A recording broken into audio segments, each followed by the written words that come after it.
On December 1st, 2022, Zelensky's traditional evening video message was devoted to the church issue. He reported on the meeting of the National Security and Defense Council, at which decisions were made regarding the fate of the Ukrainian Orthodox Church, and soon by Decree 820, Zelensky put this decision into effect. What's happening?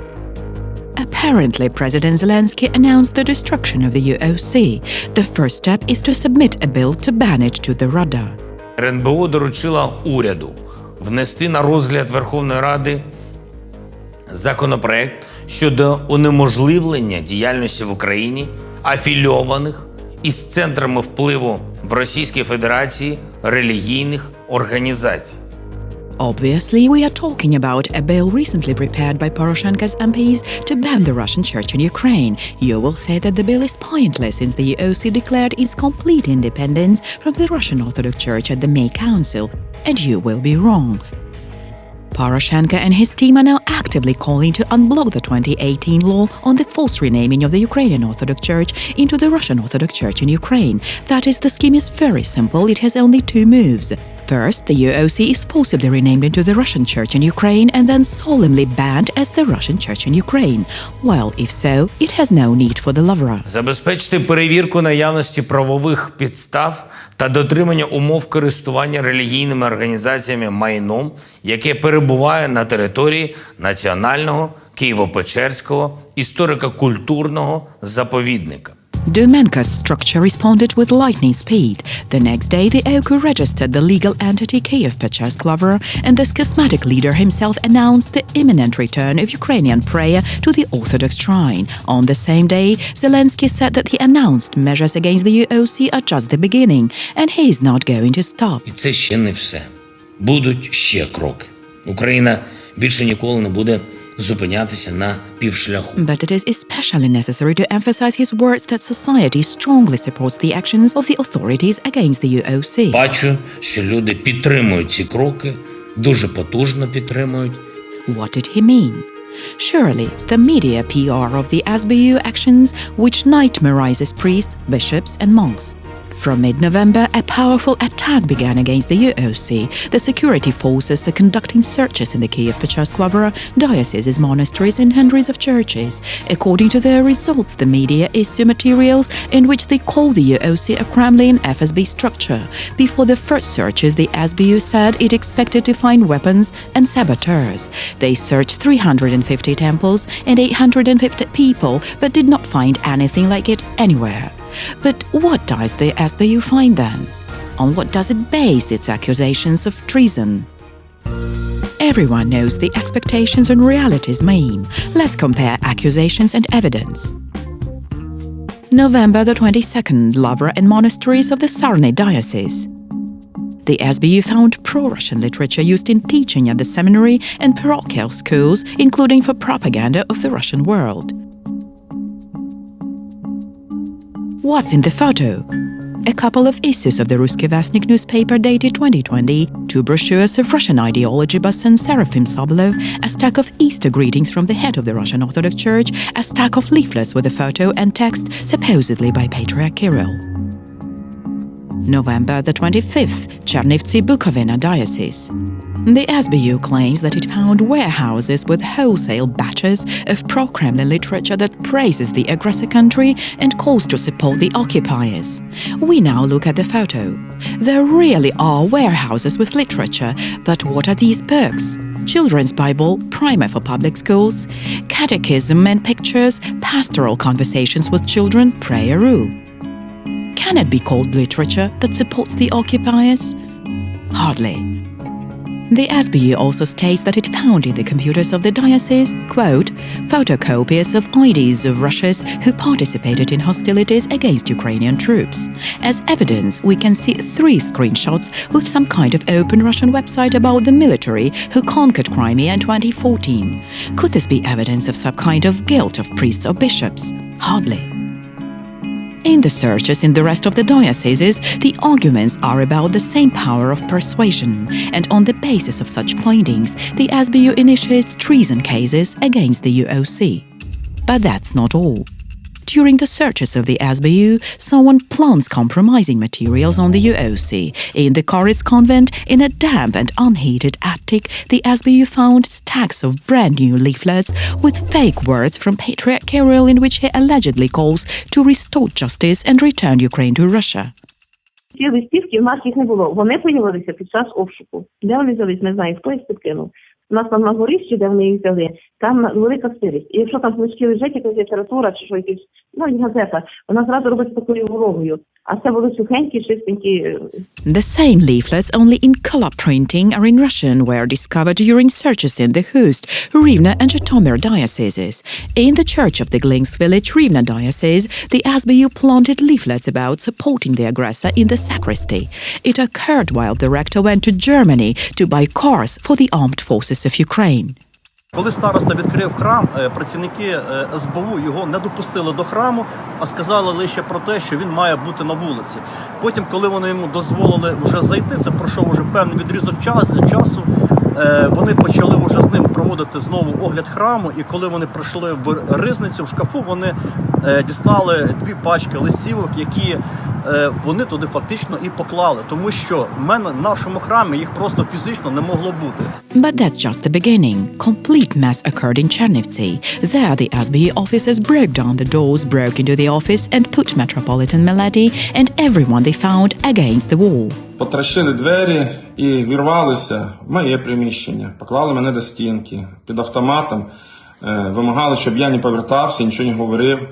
Коли піднялися на 3-й поверх, там був не тільки отець Нікіта, а там є кельї, де живуть ще послушники. Хлопці, які прислуговують на службі, і які, не маючи змоги добиратися домой до села далеко, залишалися там. Відеопротокол обшуку може це підтвердити. The secretary of the diocese, Archimandrite Nikita, and one of the novices was stripped down to their underwear and photographed. These photos were immediately leaked into the, so to say, right channels and the media, which whipped up a homo scandal from them. The pro-Oku journalist Koshkina of the Poroshenko media, television and telegram channels began the enthusiastic rant that sodomy was commonplace in the Chernivtsi diocese. The same Koshkina reported that child pornography had been allegedly found in the laptops of the diocese. Moreover, that it was not downloaded from the internet but filmed on a video camera.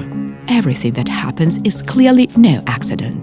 This is a well-thought-out black PR campaign, the purpose of which is obvious, to convince Ukrainians that the UOC is a marginal Kremlin organization that consists of enemies, and immoral enemies at that. This means it can and should be banned, and one cannot feel sorry for it.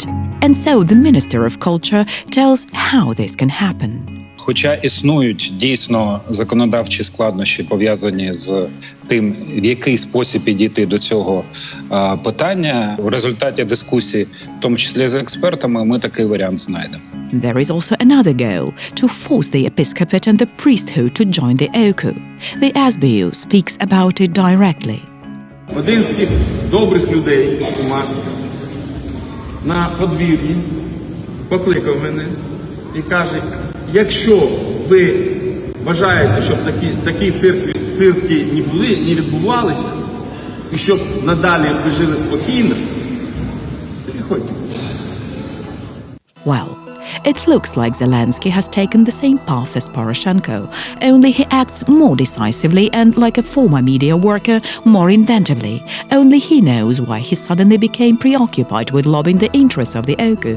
But here are some remarks in this regard. In 2019, Ukrainians voted for Zelensky as the antipode of aggressive Poroshenko's policy. They voted for a person who promised to stop dividing people into right and wrong. Це ми. Ті, кого поділили. На правильних і неправильних.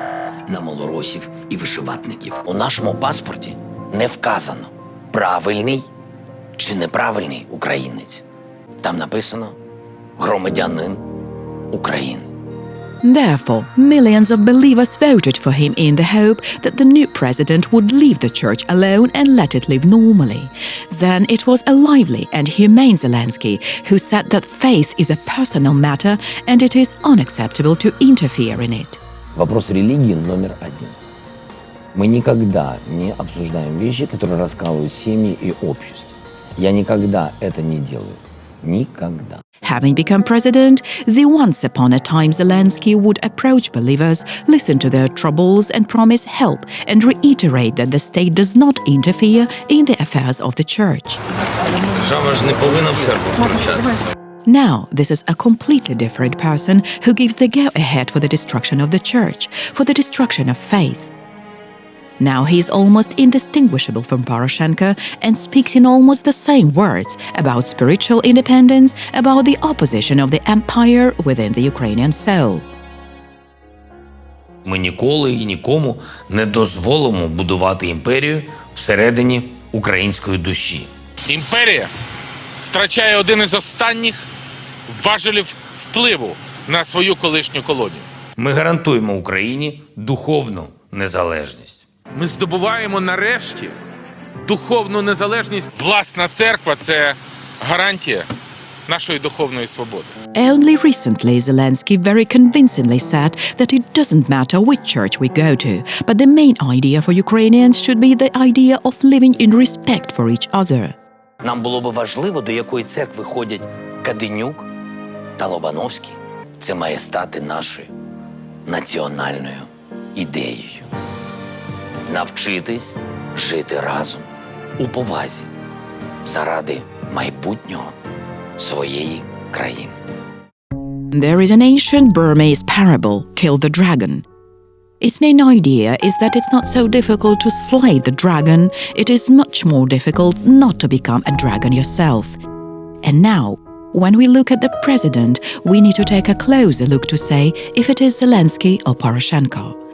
According to worldly wisdom, one should not be fascinated so as not to be disappointed in the end. The psalmist David says even more precisely, "Do not put your trust in princes, in mortals, in whom there is no help." Poroshenko's and Zelensky's come and go, but the church is eternal. Prosperous or persecuted, it doesn't matter. She is alive and cannot be destroyed, which is proven by the Bolsheviks. And while we are in her bosom, we are with God, which means we have a future. Церковь нашу мы не предадим и не оставим, братья и сестры, потому что Бог не оставит нас. И ничего не бойтесь, братья и сестры, Бог с нами. Вот вся Україна православная, ми тут, ми дома у себе. Це наша церква, це церква Господня. Ніхто не зможе побіждати Бога, і церкву Божию ніхто не може побіждати.